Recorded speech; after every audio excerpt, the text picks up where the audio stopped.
Hey, how you doing, everybody? This is Sleep, member of Memes and Dreams and Quantum of No Games now, coming to you for the first time in months. I know it's been an awfully long time, and I only said I'd be gone for a few months. Life happens, things change, but I'm here now. And as you can tell by what's on your screen, something else is coming. It's almost here. Closed beta test ended this past Sunday. I am recording this on the 13th, so Thursday, and hopefully this will go up before the 15th. I'm trying to get all of this done really quickly. But as you could probably tell from the title, I'm not here to just talk about what I've been up to. Phantasy Star Online 2 is coming, and it's coming fast. And I thought, since I have some experience, probably 7,000 hours, not as much as some people, but a decent amount, I'd be able to make a decent, all you need to know to get started and be successful in this game guide. So let's get into it. Alright, so here we are at the start of the character creation screen.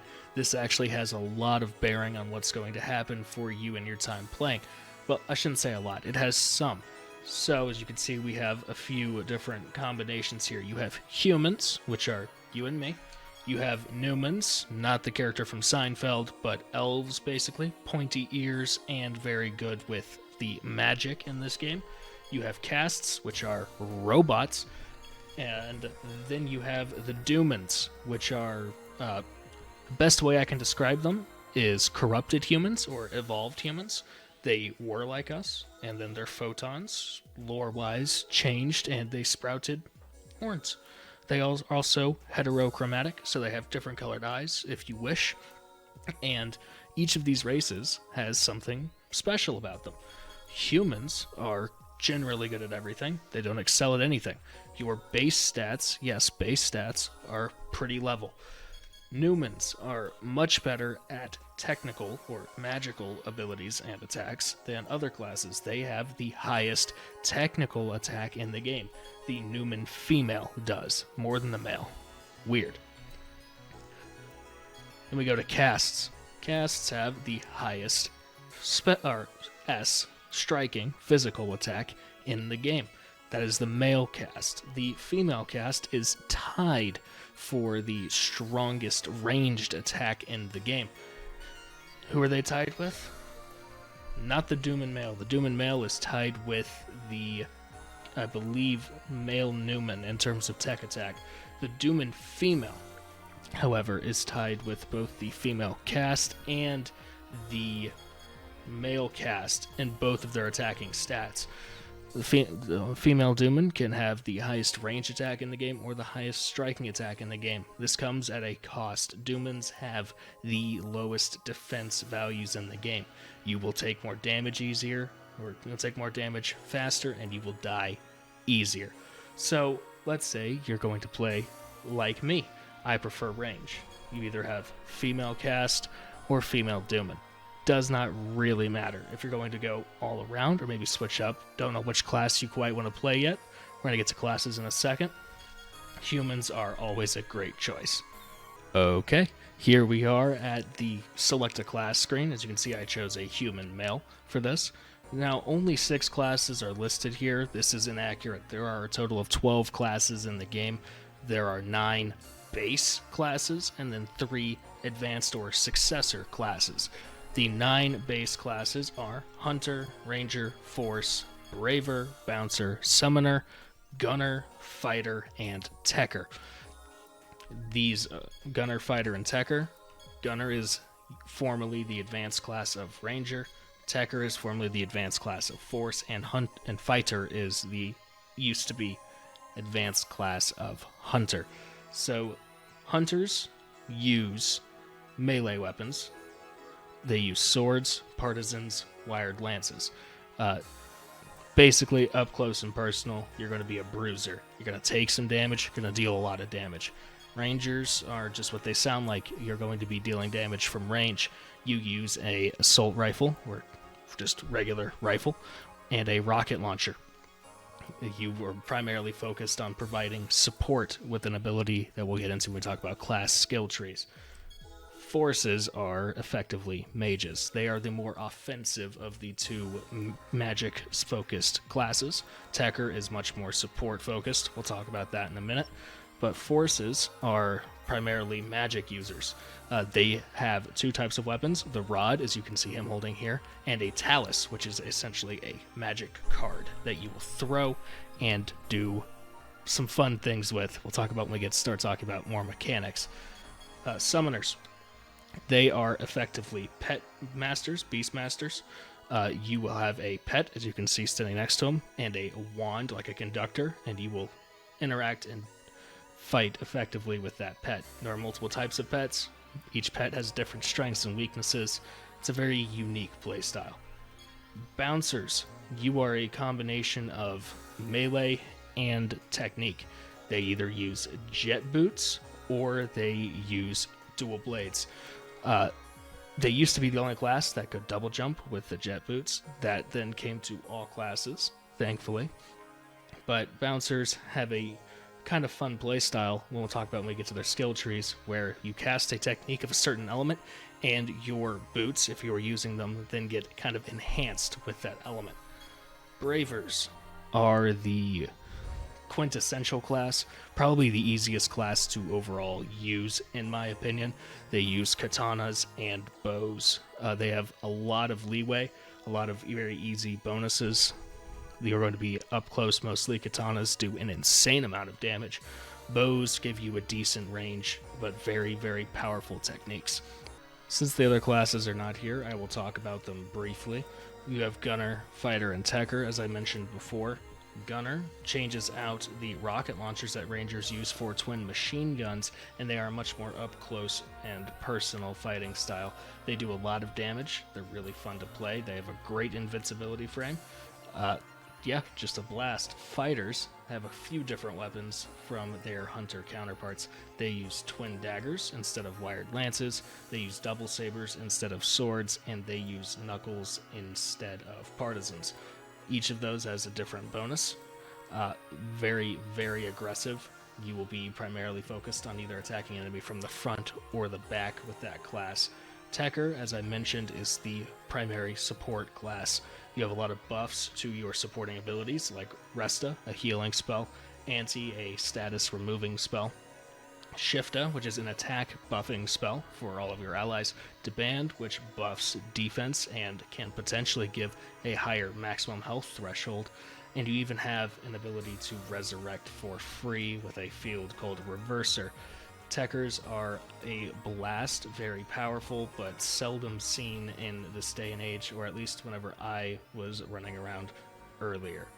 I mentioned Braver as being the ease of use class that I would recommend for most players, so let's start there. You select your class, you get put into a character customization, pick whatever you want. Nothing here is particularly permanent, other than a few things that I will point out. So, you want to customize your character, of course. You can edit their entire face. Some of this stuff, this base face type, will stay forever, unless you want to use premium currency. Hairstyles can and are often changed for free. Do not fret if you pick a bad hairstyle.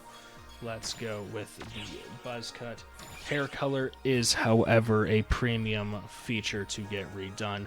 Pick a color you will like. I'm going to make him white-headed. Detailed face editing, almost everything here is premium. Customize that to your heart's content.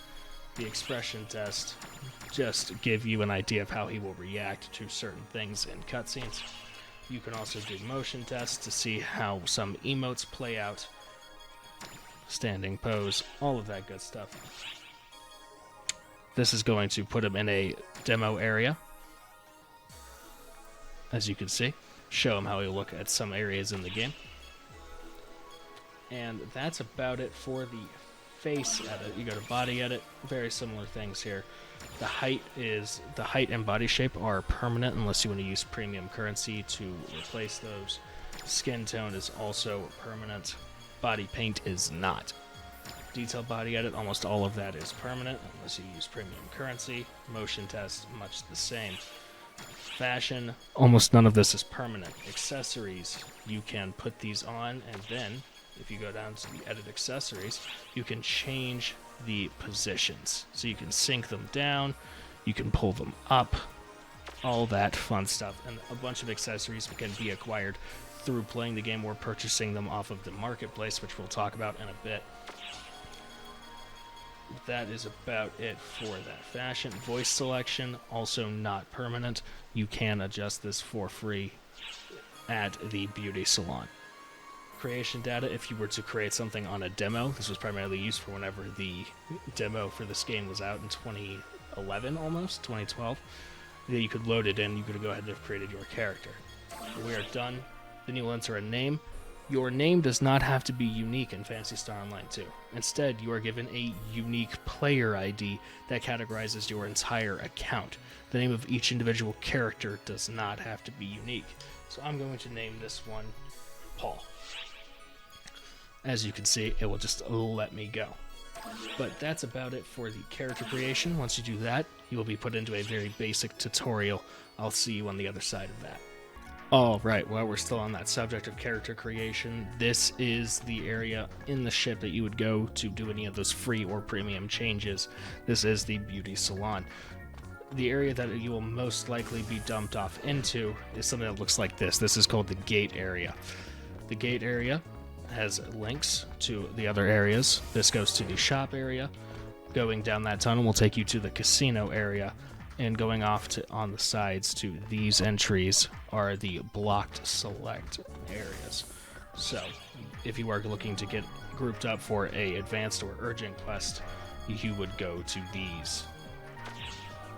But that's not what we're here to talk about. Now it's time for some very crucial basics. If I open up my menu, you can see I have a few different currencies available to me. I have this, the triangle, that is Arcs Cash. That is the primary premium currency in this game.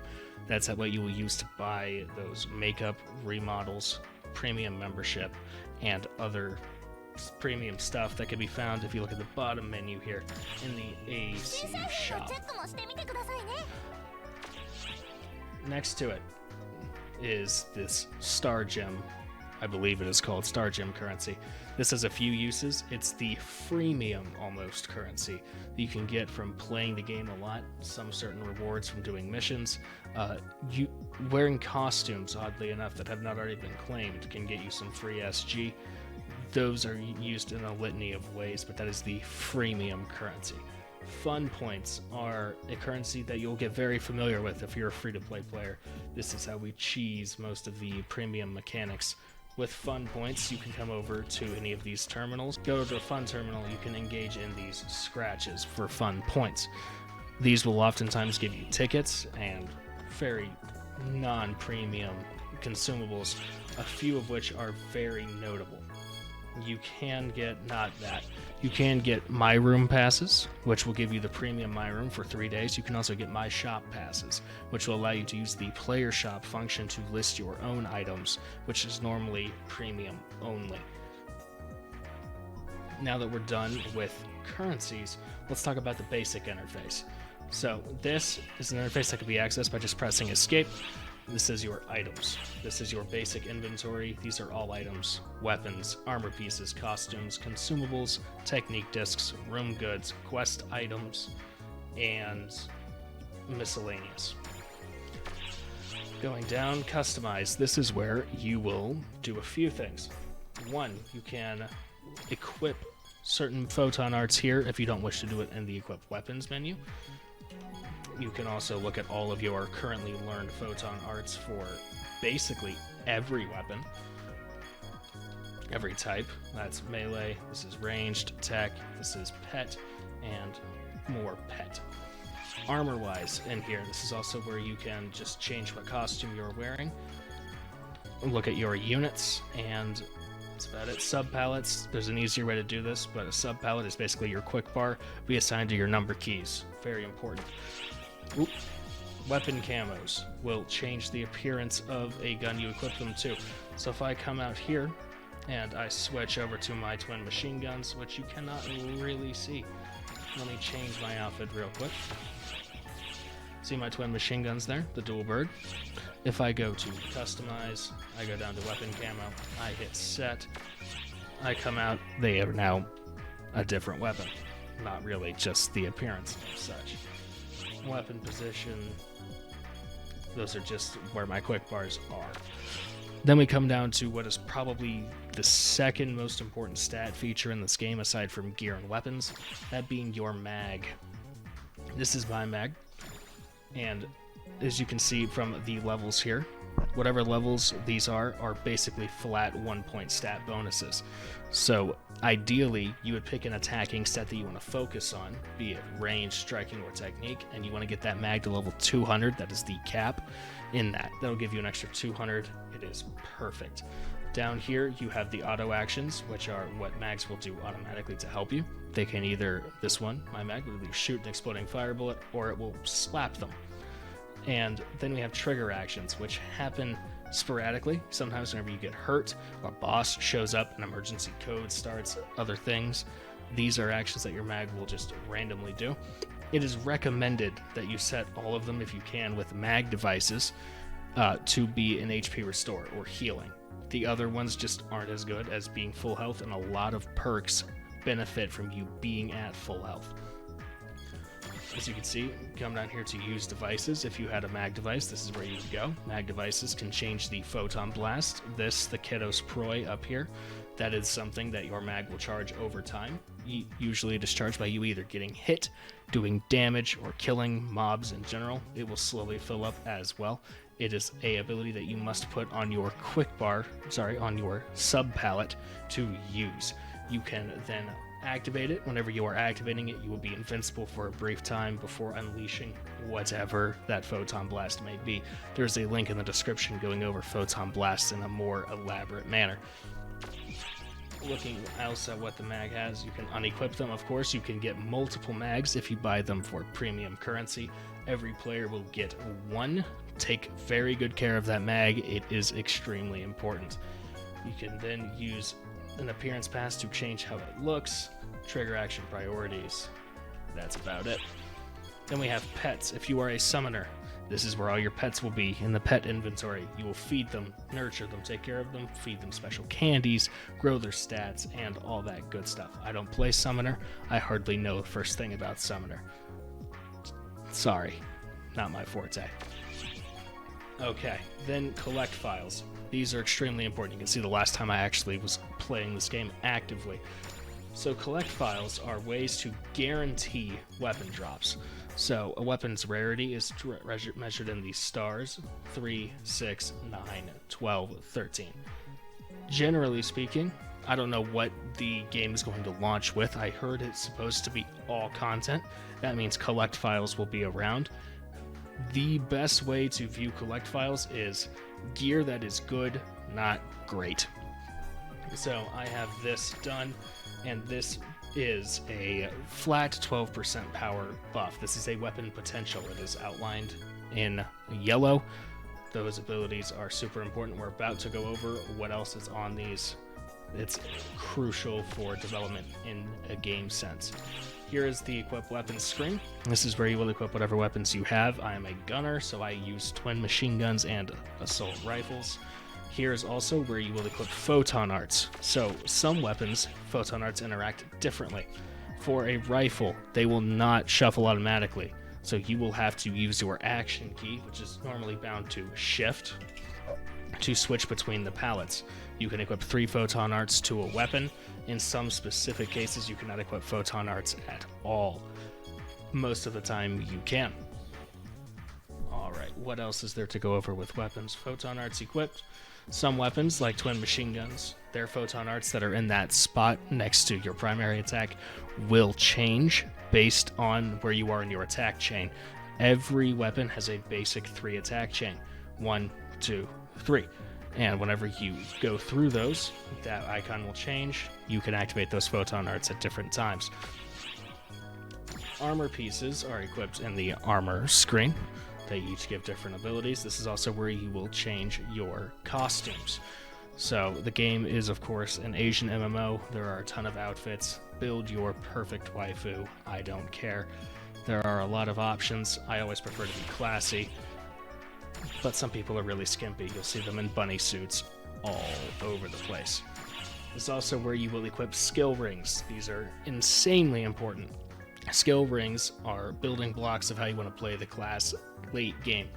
This one, for example, the left skill ring, also has what's called L front S roll. S roll is the twin machine gun weapon action called stylish roll. This allows you to stylish roll forward, advancing towards an enemy. Changes the entire dynamic of how the class is played. Normally you can only do it from side to side or backwards. They have levels. The levels upgrade the power of it. I believe the S roll either upgrades the invincibility time or the power of the actual roll. But that is the L1. Those are typically going to be your more class specific. The right rings are more limited in their use. This is because of a specific mechanic that I'm about to tell you about. But right rings typically are the weaker of the rings, harder to get. Most cases you're going to want an effort ring, as that just gives you flat crit increases. But if you have certain units that are 12-star, you can, whenever they're fully ground up, see the plus 10, you can insert another left ring into them. Whatever level that left ring is will go in there. It will go into the abilities. It will not take up an ability slot. This is insanely powerful and necessary to keep in mind when designing your late game build. We have fashion catalogs. Never bothered with it. Dark blasts are a mechanic that I'm not sure is going to be fully explained. These are essentially dark photon blasts that they will charge up as you do damage or kill bosses. They have a charge limit. They can only go up so fast. You can only use these once per mission. Most likely you're going to want to use these to clear out a lot of mobs in urgent quests or emergency quests. They're phenomenal if you have them leveled up. As you can see, I have not bothered to invest any of my experience because I've never bothered with that. Sub-pellets, your quick bars. You can set up, I believe it's a total of 6, but you have a book each. So I'm going to show you first how to quickly switch. I play this game, an MMO, on a controller. So for me, it's the D-pad up, goes to the weapon palette. You press right or left to go to the sub palette. Change it, hit B to set it. That is how my sub palettes work. Now, setting up sub palettes is extremely important. I always prefer to have my healing items on 1 and 2. I have my experience buff here. Experience consumables, of course. Grinding experience, always important in MMOs. Phantasy Star Online 2, no different. I have a money drop bonus because I was really poor for a long time. This is an active skill from a skill tree. This is my Photon Blast. These are more boosting items. This is a resurrection item. You can only carry 5 of these. They will resurrect all downed allies within a certain area. And then these are rare drop rate buffs that I have just in case I'm farming for something. Of course, if you want to change something here, you would simply go into the menu, open it, click on whatever spot, and select whatever item, ability, photon art, technique, or otherwise that you want there. Moving on now to the friends list. This is where all of your friends will be. Pretty self-explanatory. Team list. If you are part of a team, which is essentially a guild, you will find everything here. You will find your team roster list, your team management list, the ability to resign, to equip team accessories, view comments, all that good stuff. Party commands are pretty self-explanatory. You can set up some basic stuff. You can name your party, put a comment, make it open, make it single run, set a password, set level restrictions, let only friends or teammates join. You can also change the leader, kick people, abandon a quest, disband the party outright. Mail, these are basically private messages between people. It's just a private message. That's about it. Nearby will just tell you everything about nearby people. You can then investigate them, pull up their ARCs card, it's like a player card, has some basic info. Go to wish list. Pretty self-explanatory stuff. Character info. This is your stat sheet, essentially. Here are the active buffs I have on me. 75% XP buff. I ate a whole bunch of donuts. 250% XP buff and a tri boost. So something to note about buffs. You cannot stack multiple of the same buff. So there are 25% XP buffs, 50, 75, 100, and 125, I believe. Whatever the highest value is, it will override the others. and you cannot stack multiple, but you can combine different types of XP buff. So this 75% XP buff combines with the 7th anniversary donut, which is a tri-boost effect. Also, the rare drop boost effects on its own, and the tri-boost, which boosts XP, rare drop rate, and money drop rate, applies on top of all of them. There is also a daily tri-boost effect that will stack with other tri-boosts that caps out at, I believe it is 30%. So do your daily missions. You can also look at your equipment info, your current set effects. You can go down your class levels, all of them, all of the ones I have. Amazing. Photon arts, successors, photon arts. So successor classes, which I'll talk about in a minute, do not use traditional photon arts. Technique info, these are discs that you will learn. Compound tech, which are quest rewards, I will also talk about those in a minute. Your class skill tree buffs, crafting information, and other fun things, fashion, event items, and the like. Content information will tell you about what's around you. This is your gathering information. I'll tell you your stamina, which we'll talk about crafting in a minute. Very important to what's going on. Your quick menu is a quick menu. It has a bunch of really handy shortcuts. You can go to your room, your team room. You can go to the bridge, which is an area in episode 3. Episodes are essentially expansions. The game launched with one episode about every year, so we get another one. They almost always, I think they have always come with a new class. We're currently in episode 6. What else is here? Communication history. This just tells you send good jobs. Easy way to get fun points. You can do it at the end of every mission. Highly recommended to hit your fun point cap from good jobs every day you play.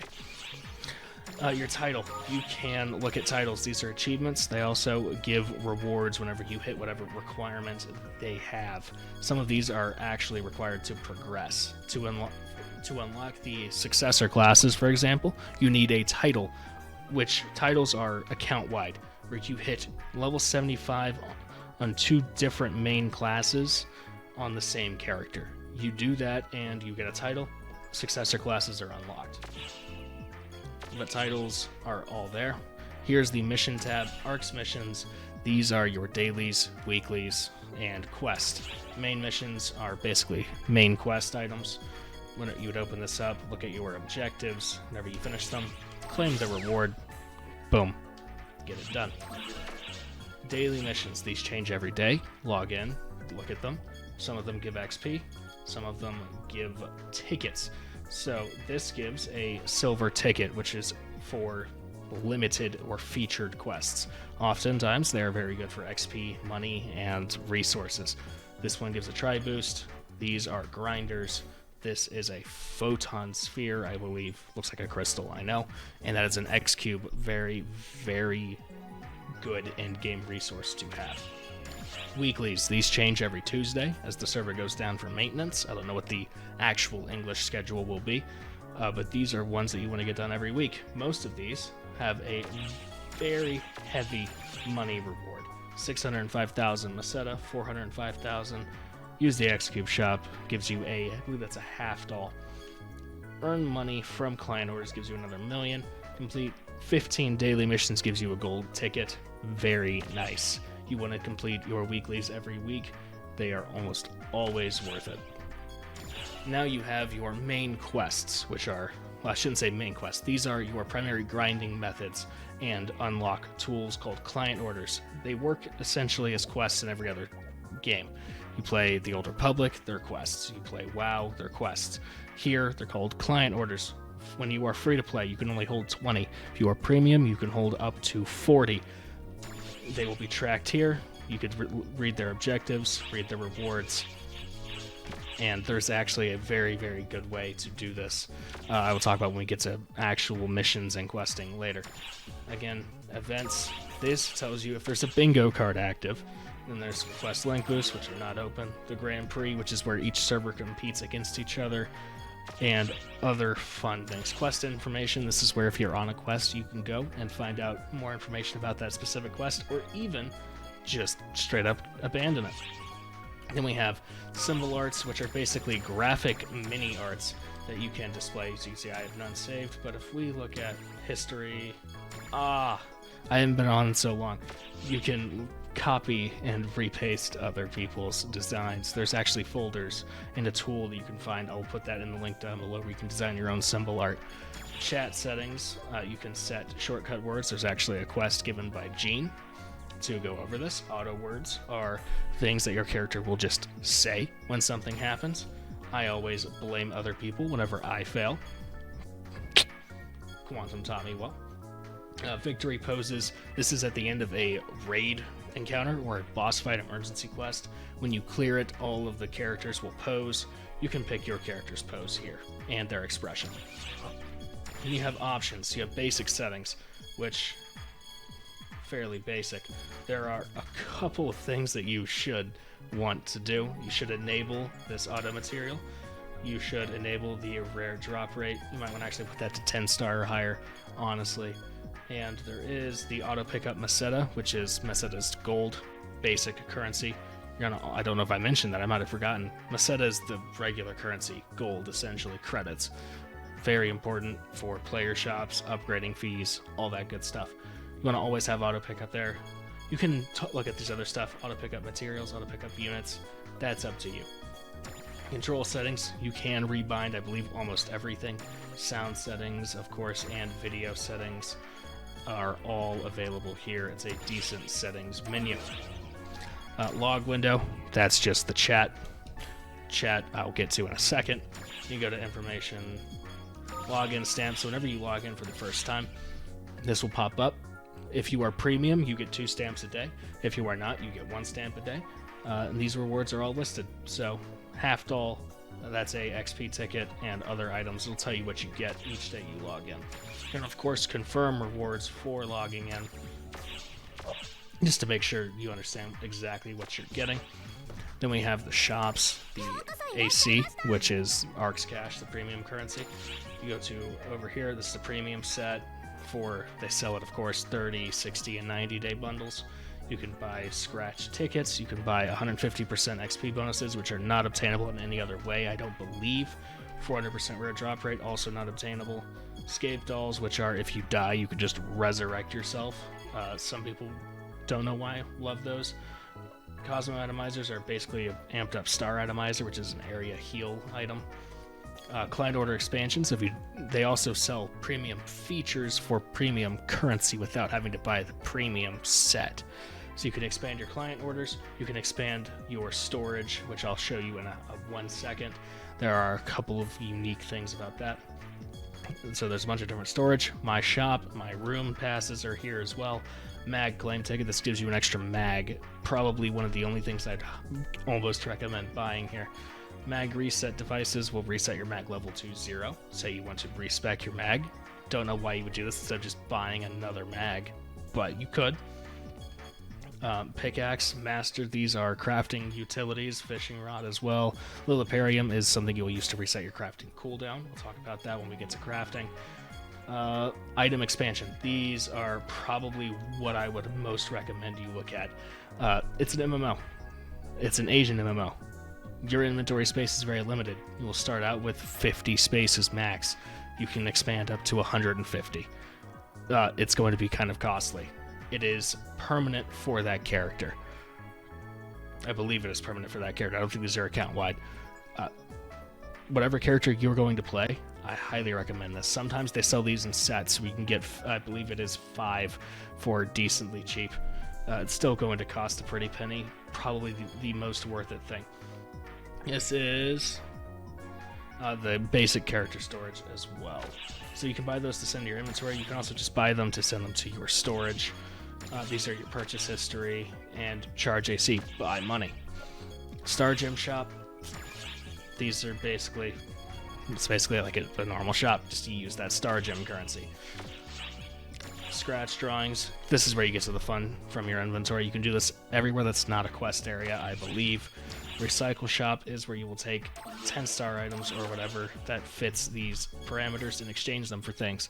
Most likely you'll be taking 10 and 11-star weapons here if the drop rates are transferred, because they are all over the place in high-level content, and X cubes are very important.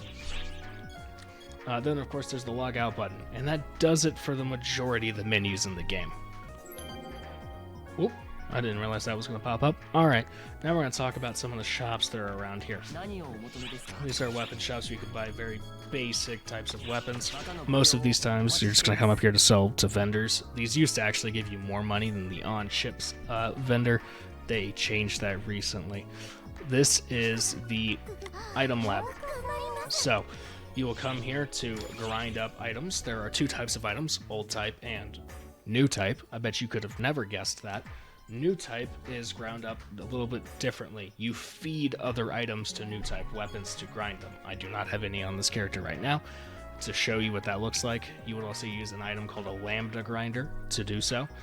Most likely what's going to happen is I would not recommend you grind up any new type weapon until you get your first collect file with a good potential, and then you want to get that to plus 35. The collect files will give it to you at plus 30 if I remember correctly. In order to get to plus 35, you have to then feed that weapon the exact same weapon itself. Luckily, collect files are on a decently short cooldown. I believe it is 48 hours, so you can crank out a plus 35 in about a week and a half if you just do it once every 3 days. Not too difficult. Another thing you can do here is unlock the potential of your weapon if it's at plus 30. You can also grind the weapon or grind old type attributes. This is if old type weapons even make it into the new game. This is where you would take two weapons of the same attribute or element, and you can get that attribute up to a plus 50, which would increase damage to certain types of enemies. So if you're fighting a dark type enemy with a light weapon attribute, you will do a little bit more damage. Other things you can do is change your weapon form, add units to skills, or add skills to units, which are these things. I told you I was going to explain a little bit. These are stat boosting abilities that you will put on your units. Most endgame units end up with like 7 or 8 abilities. I never got that far on this character. It's insanely expensive and mostly min-maxing. What you should instead focus on, personally, for units, for the most part, is finding one with a good set bonus. Usually a good set bonus will be like plus 100 to all attacking stats and like 10 or 20 PP or photon points. We also have health points down here in the bottom left, but you have photon points as well, or PP. We used to have an old PSO, we used to have toilet paper, or TP, which was supposed to be technique points, but everyone I think always called it toilet paper, as they rightfully should have. You go over here to the pet lab. This is where you will evolve pets, hatch pets, all that fun stuff. You used to be able to, I don't know if it's still here, if they changed it. This is where you would identify your special weapon drops. So, as you can see, I actually had one here. A special weapon. You would take it to the item lab and unlock it. Identify what it is. Over here as well, we have the consumable shop. This is where you can buy some basic photon arts if you are so inclined. I don't know why I don't know Megan. I just don't know Megan. And this is another item shop. This is consumables. So monomates, which are your lower tier healing item, dimate, middle tier, and trimate, which will always heal you all the way. These are percentage based, 30, 60, and 100%. Soul atomizers, cure statuses. Moon atomizers, told you resurrect the dead. Star atomizers, heal people in an area around you. This is a consumable attack buff, consumable defense buff, and advanced capsules. These are for advanced quests, which I'll talk about in a little bit. Then you have the basic unit shop. You'll probably never come here. I don't even know what's in the game. Costume shop, if you really want to like change your outfit. This character is a robot, a cast, so a lot of these I cannot equip. But if you click up the can equip, boom, bunch of body parts. Fun. Now let's go up to some of the other vendors. Ignore the explanation points. Alright, sorry about that.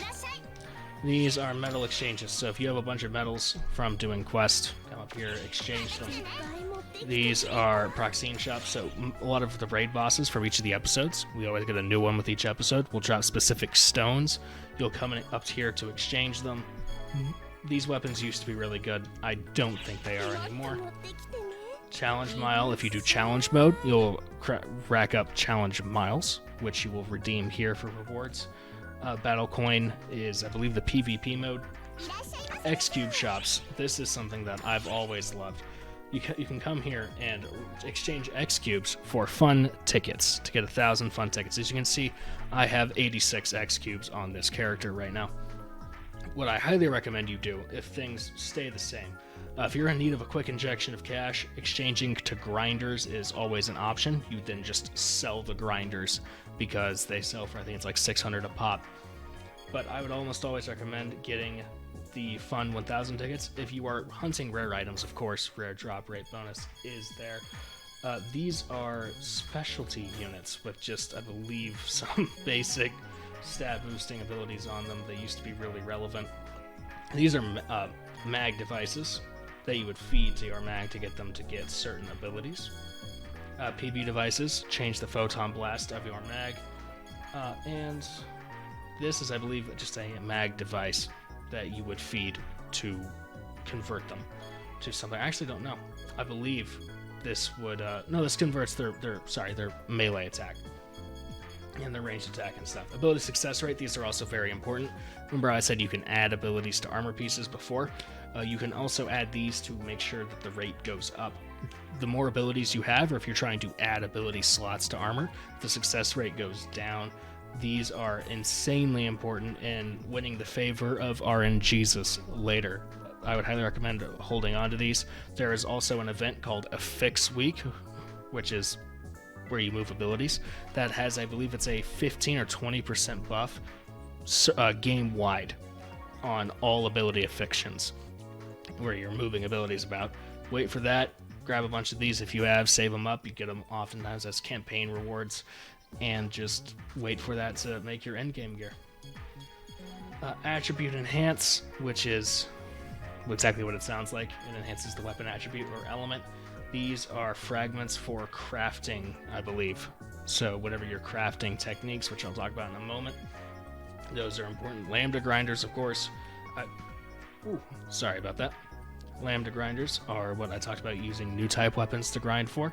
You will oftentimes just find these, or they'll be quest rewards. They're not that hard to get, but don't be stupid with them either. Great grind success rate. Sometimes whenever you grind a weapon, you can get a great grind, which increases its grinding. Yes, further. Owner cancel pass. So if whenever you equip a 13-star weapon, it becomes bound. Everyone knows what a bound weapon is, right? This removes the bind and lets you sell it to other players. Mag level down will let you level down your mag, exactly what it sounds like. And these are crusts, which are used for Zeeg shop. I'll show you him in a second. But you grab the fun 1,000 tickets, roll the scratch offs, get my shop tickets is really what you're hoping for. And then you can actually make some serious cash selling off other things that you have. Also, striking disc exchanges where you can buy level 17 discs. So each disc that you will get for a photon art consumable has a level attached to it. The highest level in the game, I believe, right now is 17. So level 17 discs I don't think are tradable. I believe level 10 was the highest tradable. That might have changed. I normally don't buy photon arts. I cannot tell you. This is where you would come and exchange X cubes for those highest level ones. Not bad. They have the striking, and ranged, and tech. This is the photon drop shop, where you'll take photon drops, crystals, and spheres. So photon drops are the bronze tier, crystals silver, and spheres are gold. This is what I recommend you get your photon spheres for, and you convert them into XP buffs. Photon spheres are not that rare. They currently on the Japanese servers, they're very cheap. I believe it's about 20,000 Maseta. Might have gone up, might go down depending on what time this video comes out. And the last time I checked, XP boosts are very important. Your level determines a lot, determines how many skill points you have. Oftentimes converting them to XP boost is great. I would not recommend the 25% buffs because photon spheres are not that hard to get. These are food devices, which will level up a specific stat only. Another way to get that 200 that I talked about earlier for your mag specific. These are also support devices, which affect the abilities that I mentioned, which you want to have your mag have. Usually HP restores. You can come here for photon spheres and get those. These are also units with special ability Alter Trio, or Alter Tyro. I'm sorry, I can't read. I'm less dexic. Yep, that's the Photon Shop. Now, let's go down over here. There are, of course, quest givers in this area. You'll see them with the blue document over their head. Zeeg is that, but he is also a vendor. And Zeeg has some of the best items in the game. He sells 15 star items, which are amazing. Lightstream used to be, I don't know if they still are, used to be the best weapons in the game. And you will turn in the Celestial Ambition, which is another weapon, and it will be converted. All the abilities will be converted to this. The element will be converted. All of it. These are incredibly strong, but you see up here, you need the stone and 400 X cubes. It's a lot. But Zeeg is basically a high-end vendor. You'll be getting to know him a lot in the end game. I'm not going to focus on him too much. This is a beginner's guide. Coming down here, we have a My Room Shop guy. Sells you some basic furniture. I believe he also sells some other things that are important. He sells themes, which change where your room is located. This is the Fun Shop attendant, who sells some grind risk reduction, success rates, and ability success rates. You're going to want some higher stuff than 10%, but if you're trying just to get some stuff moved that's not super important, you can make do with this. Not the best idea, in my opinion. Then we have the Badge Shop. It's not exactly what it sounds like. You take your badges and convert them here. The Recycle Shop, which you can access from anywhere. I already showed you this, where you turn things into X cubes, lambda grinders, and other more useful stuff. This is the Net Cafe, which I don't think will actually even make it to the US because we have no net cafes, but that's where that would be. This area with the giant screen, which is currently showing a pre-rendered cutscene. You can hear this. This is where most of the in-game concerts will take place. They have in-game concerts. We've had Hatsune Miku here before. You can also see Valentine's Day is set up and ready to go. Now we're going to go talk about missions and first storage. We'll do Visophone and storage next. Alright, so we're in front of a Visophone terminal here. This is where a lot of your business is going to actually be conducted from. Whenever you go in here, it's going to probably ask you to set a password or enter it. It asks you every time you log in. As you can see, you have player shops, gathering achievements, crafting menu.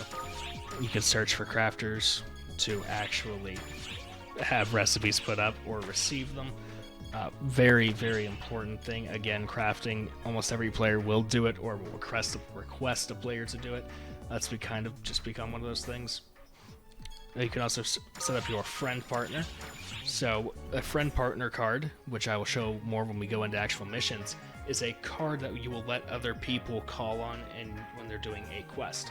So, say you want to earn a little bit of extra fun points, remember those freemium stuff I told you about?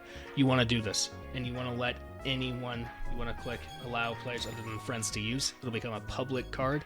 When people use your card, they will give you some fun points. This, however, is locked at whatever your class level gear that you have on when you register is. Be sure to update this frequently. And yeah, just an important thing to do to get more fun points. Arc Search lets you find guilds and players individually.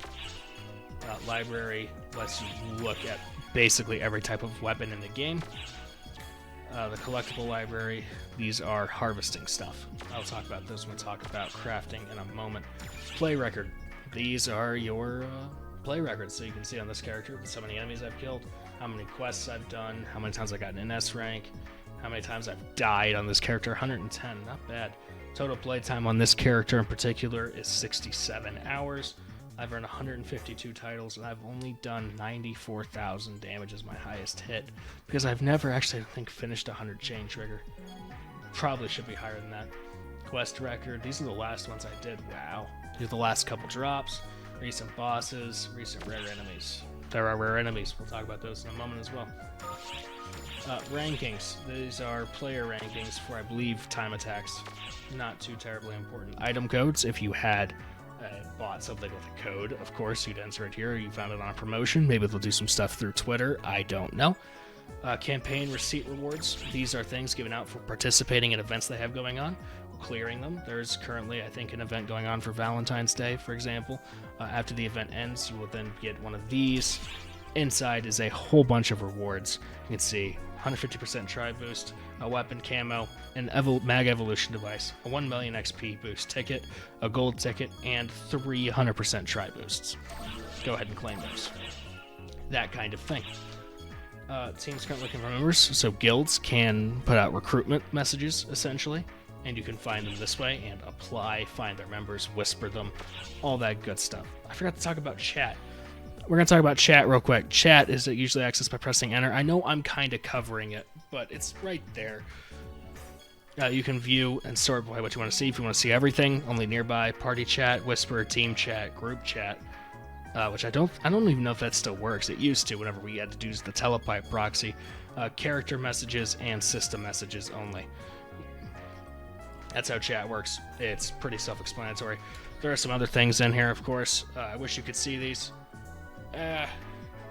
Whatever. There's balloons. There's like character angles. You can put that from like down below and say hi, and it pops up. That kind of thing. You can also perform lobby actions through this way and display symbol arts in chat. Yep. Okay, done with that. Cool. Let's go to storage. Storage, you can deposit or withdraw items at this terminal. Big shock, I know. So every person's going to have all storage. So basic storage is account-wide. You can switch items between characters if you have multiple, or you just use this as 200 slots. Character storage is character-specific. As you probably could not have guessed, temporary storage is, I think, where certain items will go if other things overflow. It's not meant to be permanent. Premium storage, if you're premium, of course. One-time password storage is if you set up a one-time password email deal. PSO2 ES storage, as you can see, I actually have PSO2 ES. This was a mobile app that you could download and link with your Sega account, and it would give you an extra 100 units of storage. I thought, why not? You can also buy storage, of course, with Star Gems. You could buy that, but I probably wouldn't recommend it. No one probably needs that much storage, and if you do, that's impressive. Material storage you can buy, which probably would recommend that for crafting. You can bulk move things to storage. Unable to use material storage because I don't have material storage. Collection storage is what overflowed from my inventory and just sits here. As you can see, I could not grab all of these. You can also put money in there to switch between your accounts. I currently have 5 million, kind of poor, I know. Not accounts, characters. Another thing to know about storage, you can send things directly to it through your inventory. You can even check where you went to send it to. That does it for storage. Now let's talk about quests. Oh, I actually lied. I totally almost forgot about this. Player shops. Probably the most impactful thing in this game that you need to know how to operate. You can see I have to enter my password. I punch it in. It's a 5-character thing. Player shop. Okay. So you can search for specific items. You can filter by categories, new type, old type, all. You can select which type of weapons. Let's say I'm looking for a twin machine gun. After all, I am a gunner. Down to twin machine gun attribute. Normally, I always say light. Attribute rate doesn't really matter to me. Number of abilities does not matter. Let's say I want a 13-star only. And I search by display time. Searching by price will almost always net you pretty weird things. Display time just updates things to be more recent. You can see here what they are. You can even look at the prices. These are always players selling to players. There's no other people involved. You even look at them, preview them, into the shop, cancel, and all that fun things. You can also search for specific abilities. Say you want a Fang Soul on an armor piece, or you want a Loser Soul. You could type that in. Say you want Shoot 4. You could type that in, filter for that specific thing. Basically, it's just a marketplace. Another thing you can do is you can look at friends' shops specifically and buy things from them. You can look for guild members, team member shops, or if you have your own, as you can see these are blocked out for premium, you can sell things. So what's up on mine? I had a bunch of grinders up for sale for $1 million. I almost always do this just in case someone's doing something for me and they wanted to give me money and I didn't have a shop pass. I'd put this up and I'd say buy a grinder or two. Essentially that kind of deal. But if, say, you do this and you run out of premium, don't worry, you can still confirm your earnings without it. So as you can see, I had not put up anything in a long time. Everything I had up sold. I could collect all that money, so I will. But player shops are very important. You can basically buy anything. Buy weapons, units, rings. Rings are very expensive, but if you don't want to go through the pain and the butt of crafting them, very important. Some rings cannot be sold, like the effort rings. Costumes, of course, layering wear, which is just like accessories. Weapon camos, consumables, discs, which are photon arts or techniques. Crafted discs, room goods. Crafted discs are more just PAs that have been crafted. PA standing for photon art. Room goods, so things you can decorate with. Order items, so specific quest items you can sell. Most of these are usually done with Franca, who's a chef who gives you a bunch of meat and stuff orders that give decent experience, but not outstanding. And that is that. Now let's go talk about quests. Alright, so here we are at the quest counter area. This is the daily order counter. It's on the left side of the gate area. I'd almost always recommend picking these up, looking for anything that interests you, of course. Finding ones that give a lot of money, typically pretty good. Some of them are really complicated, some of them are not so much. Go to an area, kill a thing, get specific drops. Some of them actually have ramping up rewards. So collect one or more. Whoop, I messed that up. Collect one or more. Rewards increase proportionally, so if you wanted to sit there and do it all, you could. As you can see, daily boost up here. That caps out at, I believe, 30%. Each one gives you 3. Could be wrong. Let's double check. 5. I am wrong. So, quest counter here. You can see something's been added. You have main quests, which the feature quests are typically to do with the daily order. So currently, Desert Exploration is one of the dailies. These also have a bunch of modifiers on them. Pay attention. Some of these are really good. Menacing Castle, for example. Multi-party. These, I believe, mean that people can only join in at the start. Not too sure. These also have a chance to give you a present at the end of it if you get an S rank. Those presents can be actually tickets, which are very good. Bonus quests, that's what I'm talking about. They use tickets. You need a specific ticket that corresponds to it. You need a Tokyo Silver, Tokyo Gold, Magatsu Silver, Magatsu Gold, Rappy Fever, or I don't even know how you pronounce that. Not going to pretend to know how.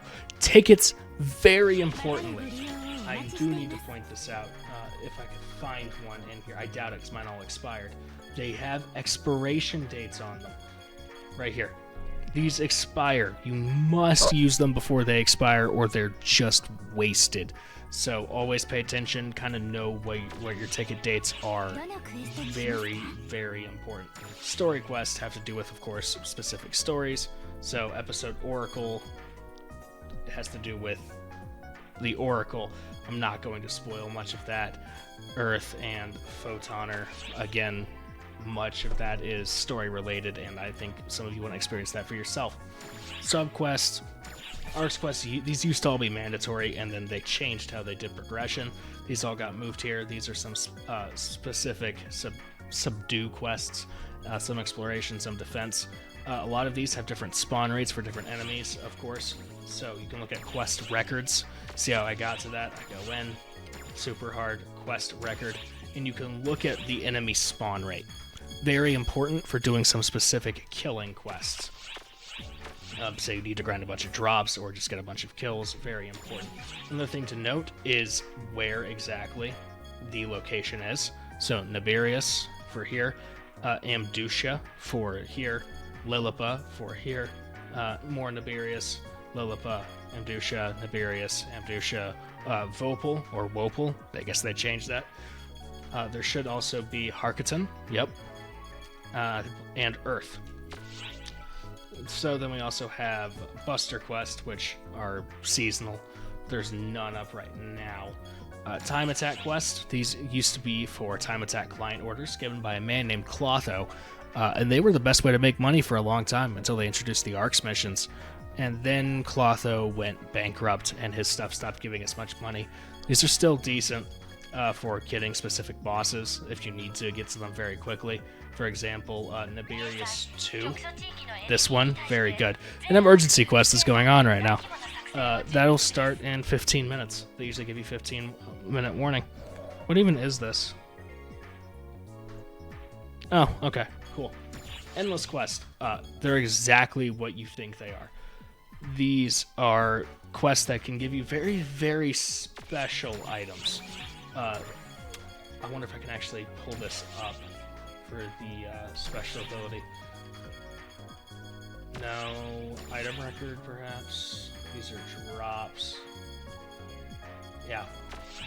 So these endless quests can give you what are basically SSA items, which are super special ability consumables that you will then use to craft a super special ability onto a item piece. SSAs are super late game. I'm not going to go into them much now. They're basically potentials, and they're denoted on what gear can get them based on a icon that will be on display around this area. I don't believe any of the things I have can receive them, because these are collect file items that I have. But keep an eye out for those. Those are very late game, super important. What else do we have? Okay, advanced quest. These use capsules. They use about 10 capsules per, depending on which one you go in, of course. You must pay one advanced capsule. I'm sorry, one capsule. I think it's 10 for the super hard version. Each one takes a different capsule, so you can see capsule A, B, C, A, B, C, A. They take different ones. They will drop different ones. A, I believe, drops B capsules, B drops C, and C drops A. Could be wrong, but typically you'll make up for whatever you spend going in. Unlike other quests, however, advanced quests do not have respawning enemies. You will be put in an area with a basically time limit, and you will want to kill as many enemies as possible to grind as much as you can. These are insanely good if you get the risk factor up. Typically, risk is the danger and the quantity of boosted enemies. Boosted enemies will be explained in the story, but essentially they have like tumors in their heads from this thing called the seed. It's lore stuff. They give a bunch of XP. The higher your boost, the more rare enemies spawn, which give more XP, and the more boosted enemies spawn. So grinding XP with advanced quests has been very common. Extreme quests, these are basically challenging quests. These used to be the best way to get like 12-star units when they and stuff were new, 12-star weapons and 11-star units. Now, they're just basically used to fill some specific stuff. Some of these, the Still Trading Heaven and Hell and stuff, these are for titles that you need to unlock other things. Ultimate quests, these are quests that are ultimate. They are just essentially going through old areas in a harder setting. You typically want to find multiple groups to do these. These used to have very good drops. I'm not sure what they are now. They're a callback, I don't even know if I could say that, to the old Phantasy Star Online, where Ultimate would change how all the enemies looked and the look of general areas. Ultimate was really cool. There are 3 of them. I believe they actually got the level of these. These are like level 70. Not sure what the purpose of them is now, but they're there. Writing quest. This is mainly used for client orders at this point. It's just whenever Las Vegas, the area, was new, you would take this. It's fun. It's a fun little quest. You get on a bunch of speeders and fly around Las Vegas. Not really, it's a map that's rendered to be like it. Trigger quests. Do not have any. Challenge quests do not have any. And Battle Arena do not have any. So that is quests, but I don't think I actually talked about the main quest. Did I? Free Field. Free Field are where you just go into an area and freely explore it. So the forest area, volcanic caves, a desert, tundra, tunnel, skyscape. I always call these floating continents, but whatever. Ruins, sanctum, coast, blah, blah, blah. These spawn specific enemies. I'm going to show you something. Best way to grind XP doing this is to go to, say, whatever you want to grind. Say I want to do some super hard forest, right? I do a quick start, match, and same block. Boom. Then what you do is you go over to client order. Everyone's client orders for free fields. This, if you pick a quest, will give you all, this menu gives you all the relevant client orders for whatever area you picked. A lot of these I would recommend just staring at, make sure you want to do. So, deliver rock bear meat. The final boss of the forest is a rock bear. Probably a pretty good one to grab. Fresh fruit also comes from another rock bear. You probably have to kill 2 for that. We're not likely to get that. Fang Panther and Banshees are bosses that sometimes spawn. Wouldn't bank on it. Agnes meat? No. Native kills. Absolutely. There's a ton of them. Rock bear. I'm going to kill a rock bear. Not sure about that. More native kills. Absolutely. Complete the forest exploration in 20 minutes. I can do that. Kill 30 enemies and get what they drop. I can do that. Kill 10 Dagons. And then you click accept orders. You would accept all of them, and they would be in your order list, your client order list. You would go about, complete them. When you come out, you would still have to go to that respective person and turn them in. So if I took those killing native orders, I'd have to go over to Hans and turn those orders in. And then I get all that done. That's a huge quality of life change they made a couple of years ago. Very, very much appreciated. Very, very important. A few other things here. These shop attendants. I don't actually know what these do. Oh, these are titles. That's the title lady. And then this is the treasure shop, which is Star Gem's shop. Different one, though. Another thing over here at, I believe it's, is it coffee? Or is it pudding? It's pudding. Pudding gives the collection files. So these, they're in folders that tell you whenever they're going to expire. You would go in, look at whichever one you want to have. These are, of course, the ones I have, which can no longer be grabbed, I don't believe. Yeah, they're just there because I still have them. These are the current ones. These are eggs, and here are the weapon ones. You would look at a collect file. So if you check the sheet, this tells you the drop you're going to be guaranteed, what's going to come on that drop, and then what you have to do to get these guaranteed drops to receive that. So for this one, I have to kill a bunch of Emperor Rappies. Well, Emperor Rappies spawn a lot in Rappy Fever, which is one of those bonus quests that you need the ticket for. So if I had a bunch of those and I got this collect file, I'd be able to fill that up pretty quickly. Killing Gal Griffin. There is a time attack with Gal Griffin as the main boss, and you should be able to solo that. Of course, the gain rate depends on the enemy level, so if you're soloing it at a lower difficulty, you have to kill them a bunch of times, but if you're doing it on like super hard or extra hard, should only be about 5 or 6 kills. Another thing that's not mentioned here is this drop rate is, or this gauge fill rate is influenced by your drop rate modifiers. So if you have rare boosts, rare drop rate boosts pop, like those 250% ones, you can grind through these really fast. That's just something the game doesn't like to tell you, but I'm telling you it now. I want you to succeed. So those are collect files and the basics of quests. Now we're gonna move on to crafting. All right, so to start your crafting adventure, you're gonna go to your room. So you go over here to a block, or you can open up your quick menu, and you click move to your room. Go through this nice loading animation. There should be a cutscene the first time you do this. There might be a cutscene for me, because it might be the first time I've done it.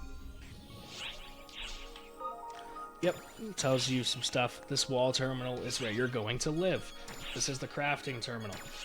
So, here is your crafting menu. You can extend weapons, so you can craft weapons. The way this works is they standardize the weapon. So lower rarity weapons, like 1, 2, 3, 4, 5, 6 stars, are going to be brought up. Higher tier weapons are going to be brought down generally. So crafting lower tier stuff, if you're early on, can produce massive stat benefits. Later, not so much. You can, of course, extend units. If they're, extend equipment, old type weapons and units. This raises the value of those units. Another thing. You can also craft photon arts. These change the way photon arts behave. Some of these are really good. For example, if I can get all the way over to it, Bullet Squall, which is normally a photon art that locks you in place. You would flip upside down and spray directly downward with your 2 guns. If you craft this, as you can see, here's the what it's telling you. And it also says, here's what you need. You gotta desynthesize some stuff to do this. I don't think I'm actually crafting level 11. I might be, but you need to desensitize some things. Oh, it's up here. I'm sorry. You need photon art fragments to craft this and some 20,000 Meseta. But if you crafted Bullet Squall, it would then make a disc, and when you learned it, it would modify that photon art you already had, which the modified Bullet Squall lets you move while you're in that photon art. That's just one example. All the ones you can craft are insane. Crafted Infinite Fire is also nutty. Does a whole bunch of damage. Technique customization. You can also craft magical abilities. I have not experimented with these in forever. I've forgotten entirely what they do. Knock yourself out. This is what you do. You go in. There is, of course, 2 different recipes. One is cheap, one is expensive. It's important to look at the bottom effect here. So, the charge time is either reduced or increased to, this one has a shorter charge time. The status effect rate or chance, so for a fire technique like Gifoye or Gifoe, it would be anywhere from 25 to 15%. Fun stuff with crafting. Highly recommended you craft basically all your photon arts that you can. Look it up. I will have a link in the description, of course. I'm going to have so many links down there, you're going to be hating me.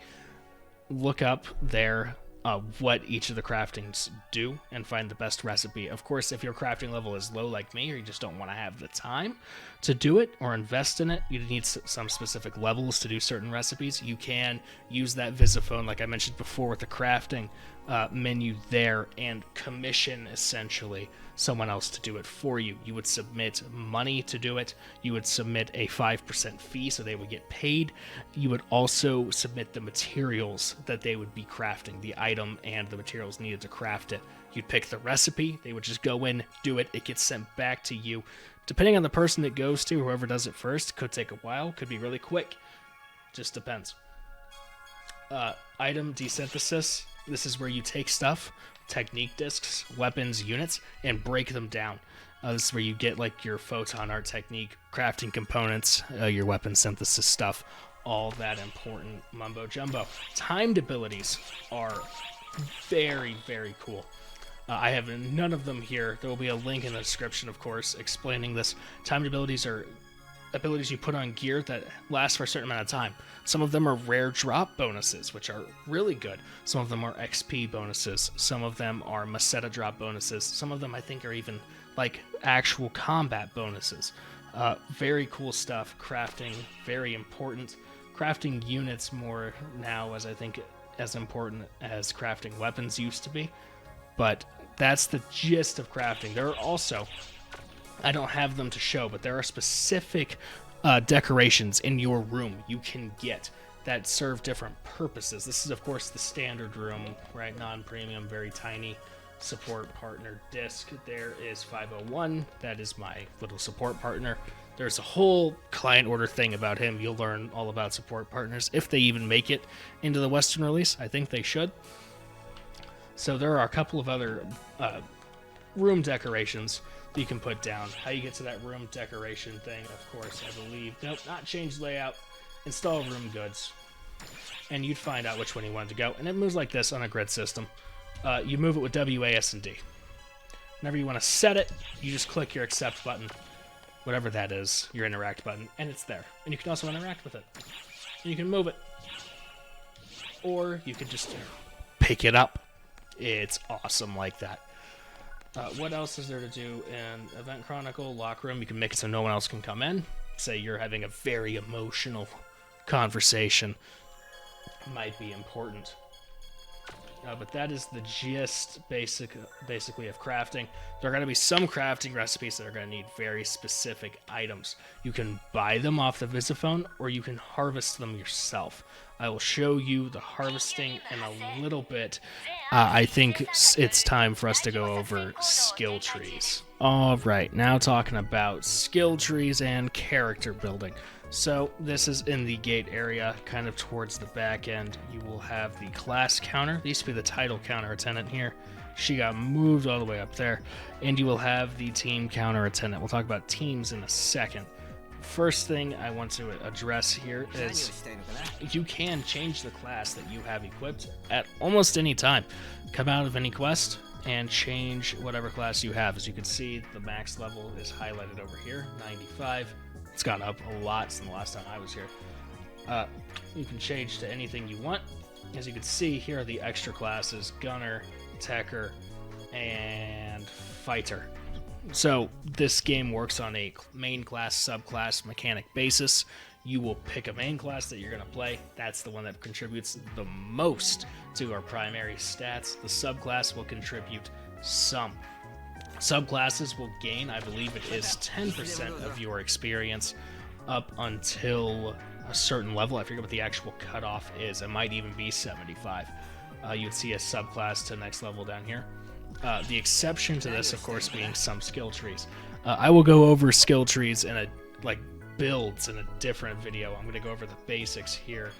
So the actual skill trees, you would go to learn class skills. I'm in my gunner tree here. Set tree manually. I always recommend manually. I've never tried to recommend it, but it's probably mediocre. So you have the high level gear, which I used to be able to put everything into. Sad. Certain things are locked behind actual level walls. Usually these that don't require skill points. I think the high level bonus does. This is just a flat increase. But you can come in here and read basically all of what the skills do. There are a couple of skills that are extremely important to grab and much that are really important to ignore. Any flat stat increase skills that are not percentage based, flat stat increases, generally recommended to avoid unless necessary. You have to grab 3 points in this one for Gunner, for example. Then you want to get your weapon gear if it's there. Gears typically power up weapons, make them do more damage, normal attacking wise and technique attacking wise. Typically, if you don't have a gear, you're going to be very suboptimal. Always recommended to grab gears pretty much right off the bat. Other potential things here: increase. What is this? Increase PP regen. Yeah, PP regen. You know what I'm talking about. And critical hit damage when using guns. Charge arts whenever your actual gear is charged. Just reversal, I think, is learned automatically. I think these are learned automatically. Or they might just be maxed. I'm not sure. They're just maxed. Okay, some of these are going to be learned automatically for you if you go to a level 1 class. The just reversal, I believe, this is whenever you get smacked, take a lot of damage, you'll like flip backwards. And if you hit spacebar or your jump key at just the right time, you'll like handstand flip back up and skip a lot of frames of recovery. Very, very important to learn how to do that correctly. So you want to grab your gears, and then you want to look for percentage skills, essentially, and other utility stuff. Automate deadline, so if I'm going to fall below a quarter of HP, a recovery item will automatically be used. Most of the time, whenever you use a recovery item, it will stop you in your tracks to use that recovery item. This will just do it on the fly. Pretty useful. Very useful because of other skills that come along. Zero range advance, these are passive percent damage buff skills. So if I'm right on top of an enemy, as you can see, I get 110% power. Very good. Zero range advance 2, which has less points, remember this, than zero range advance 1, which in order to get down here you need 5. So typically you'd go 5, max this out, then go back up. Typically. I mean, it doesn't matter because it's going to be 5%. It's going to be the same way. This is just more points per skill point. So I'd recommend probably doing it that way. Then you have criticals. Whenever you're on top of somebody, your crit rate comes up. Crits are important. They're not game breaking because what criticals do is they just increase your maximum damage floor. And there's a stat in this game that's basically useless called dexterity. Dexterity is limiting your damage floor to ceiling ratio. Most high-end weapons, 13, 14, 15 star weapons, have a very high built-in dex, so you're going to never be doing less than usually 90% of your maximum damage. But doing crits is always nice. I like seeing bold numbers. Attack PP restored. This is increased PP recovery rate. I'm just trying to go through some basic stuff. You always want to be able to regenerate PP. Yes. As fast as you can to continue combos. It's not uncommon for max level builds to have over 200 photon power. and you want to be able to get that back as fast as you can to keep comboing. This is a perfect example of a condition bonus increase skill, Perfect Keeper. This is if you are at 75% HP or higher, you gain a 20% power buff. Very important to keep this up. That's a massive damage fall off if you're not there. Gunners are very good at avoiding damage, but still very, very important that you keep it there. We come up here to Chain Trigger, an example of an active skill, something you have to put on your quick bar to activate. Chain Trigger is a damage increase. It puts a target and a counter on there. It'll go wherever the first shot hits. It'll count up. Use a photon art to finish the chain. It does a bunch of damage. Chain Finish powers up the damage. Chain Finish bonus resets the cooldown. Sorry about that. Resets the cooldown based on the chain count. Chain Trigger, I believe, has a 45-second cooldown. If you get it to, if you get a perfect 100, which is the max chain you can get, this will come off cooldown, I think, in like 10 seconds, which is crazy. Twice chain means that it's when machine gun shoots 4 times, you would get 8 on your counter. S roll up, that's your action skill. These are almost important, not particularly, but all damage buffs are good buffs. These are also, I don't know if you see this, percentage based. So percentages, this is a typical MMO thing, but I want to make sure I highlight it, are multiplicative. Okay, you want to stack as many percent buffs as you can. Flat stat buffs are bad. You want to be very particular when building out your skill trees, by the way. There will be a link in the description, yes, I know, to a skill tree simulator. It also has a mag simulator in there, so you can get a general idea of what your stats are going to be. Very important, kind of look at that, plan out your character, kind of know what priority you want to learn certain skills in. I'll of course make guides for the classes I really kind of know back and forth about priorities and what to put points in when and where, and explain why. But resetting skill trees is not free. At least not to my knowledge. They might have changed it in the past couple of months. I don't know what it's like on the US version. It's not free here. You only get one skill tree for free. Reset passes are very rare. They will happen whenever they make balance changes to the skill tree itself. So if any skill tree gets a balance change, everyone will get a skill tree reset pass. That'll reset every single skill tree. You can, of course, buy more skill trees, or you can buy reset passes. I don't know what the rates are going to be on those. Buying more skill trees I can see as being viable. Reset passes, not so much. See, add skill trees, reset all skill trees. Is it free? It must be free now. Disregard what I said. I thought it was still premium. Maybe it requires the ticket. I'm not sure. Let's actually look. Yep, you need the ticket. I'm not dumb. Okay. Now let's talk about something else that has to do with skill tree and skill points, right? You get a skill point, should be self-explanatory, every time you level up. 1 skill point per level. There are exceptions to this. There are certain client orders, if you look at this, that give skill points as rewards. These will come from your specific trainer. So for gunners and rangers, it is Lisa here. For hunters and fighters, it is Oza. For forces and techers, it is Marlu over here, or it used to be. I don't know who it is now. For bravers, it's going to be Azanami. For phantoms, I believe it is this one. 95% sure this is phantom. Yep. There are hero trainers as well. The hero class is fun. I should explain those as well here.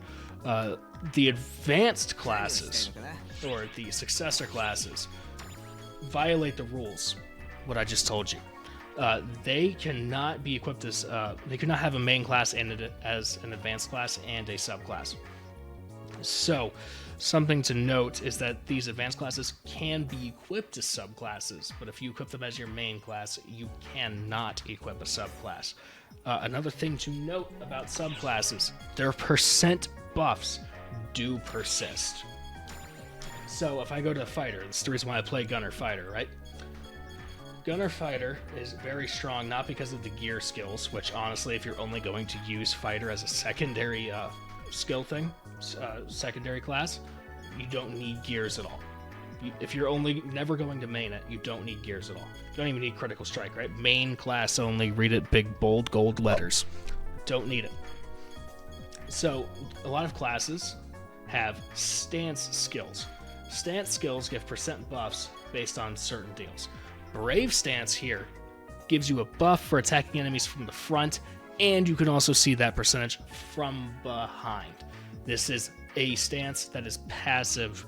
Some stances have to be toggled, like Wise stance has to be toggled. Brave stance is passive. This is a buff that is always on, and the other buffs come up next to it. Deal more damage from hacking from the front, and increase critical strike chance. Very nice. So if I'm on top of an enemy, straight up with this in play, I have a 75% crit rate, and if I'm in front of them, I deal a boatload of damage because of all the stacking multipliers. A thing to note about fighters, you cannot equip effort rings that I know of. Effort rings are an increase in critical damage chance, or critical chance. That's because this actually, invalidates it, the critical strike, just straight up here. So I don't think fighters can actually use it. I might be wrong. Again, more percent skills. These are also active whenever they are your second class. So if you're playing fighter, you could play fighter gunner, for example, because these zero range advance stuffs, the zero range advance, would be active while you're on top of someone. So you would get an additional 20% damage with a 50% crit if you are on top of something as a fighter with gunner as your subclass. Okay, so talked a lot about that. Let's also talk about, go back to these advanced classes. So there are 3 of them: Hero, Phantom, and Etoile, which I think is how you pronounce that. They all use different weapons, but they don't use different weapons. They use weapons borrowed from other classes. So Hero uses a sword, twin machine gun, and a talus. Phantom uses a rod, and assault rifle, and something else. It slips my mind at the moment, I'm so sorry. And Etoile uses... Oh wait, I can just look there. They use katanas, Phantoms as well. Phantoms use assault rifles, rods, and katanas. Etoiles use double blades, or dual blades, wands, and double sabers. These classes all play very differently. Hero is, if you've ever played Devil May Cry, it's basically that. You are constantly comboing and switching weapons to keep your gear up, and you do a ton of damage. Actually, whenever Hero came out, it was so strong that it was in the direction they wanted the game to go, but no other class was as strong as Hero was. So every other class got massive buffs to catch up to Hero. Phantom plays much more different. Wow, great grammar. IR, totally smart. Phantom is built around marking enemies and causing them to explode. And Etoile, I have no idea. I'm sure I could actually grab that class right now. I fit the requirement. I just haven't. But I don't know how this one actually plays. Phantom, I kind of do. Hero, I kind of do. Hero's very fun. It's very hectic, very fast-paced. You need to know your combos in and out. Very, very interesting class. Oh, another thing, before we leave this counter, sets. You can come in here to this counter. This is by far the best quality of life thing I think I've ever seen in a game, where you can come in with whatever you have equipped, and you can make a set of what you have equipped, and it'll be saved here. And then if you want to change sets, so as you can see, I had Gunner Ranger here set up as a set with these items equipped. Obviously, I don't have a lot of these items anymore. They're grayed out. If you do have them, they are available. They'll be colored in. So say I want to change to the set. It'll equip that class, that subclass, and all that gear. I click this, boom. I am now a fighter hunter with all of that equipped. Let's say I want to go back, my set, I go back here down to the gunner set. I go change to the set. I'm equipped again. This also saves the photon arts as they are on the weapons at the time you put that in. So good, so important. Make sure you make your sets. Also update them whenever you get rid of units. But this makes leveling up all the different classes very easy. Oh, I guess I almost forgot this again. I'm sorry. Each class, whenever you get it to level 75, will give you a passive stat bonus to stats relating to that class. All the technical classes, these are base classes only, I should mention. Hero, Phantom, and Etoile don't do this. Some classes give you extra PP, massive PP. Others give you range attack, striking attack, and tech attack, but you can't guess which ones those are. And I believe that's everything to do with classes. Again, I will have specific build videos later. Yes, now moving on to harvesting. Alright, so as you get ready to go harvesting, you're going to have to queue up a mission. I just went into a forest exploration. This gives me some ample time to address a couple other things. You can also, this is a mission counter. You can queue up for specific missions. This is the current emergency quest that's active right now. You have, of course, the difficulties: normal, hard, very hard, super hard, extra hard, ultra hard. Next one's going to be mega hard. Mark my words, it's going to happen. Okay, now here is also the drink station. This is probably the most pay-to-win mechanic in this game, I think. You have premium drinks that cost more and give a bunch of better effects. Not game-breaking, but better. So, EX drinks are the best free drinks. You used to actually have to do missions to get these open, but now you don't. They have chances to give side effects. These premium drink right here always gives these side effects. Premium drinks are basically the only pay-to-win way to do this. Over here is the partner terminal. This is where those partner cards come in. Remember when I told you to make your own partner card so you can get free fun points? You can see, valid for fun. You also get fun points from using your friends' partner cards. So you go in here, invite to party, they pop up, they're fully AI. They will always have their auto words and stuff. Some of them will comment. You have some actual NPC partner cards you get from doing client orders for them. I'd recommend using actual people. Instead, you can also call out your support partner. And free ones. These are the ones that, like, if you publish your partner card to the World Wide Web, you can get people to invite you. They get fun, you get fun. It's fun.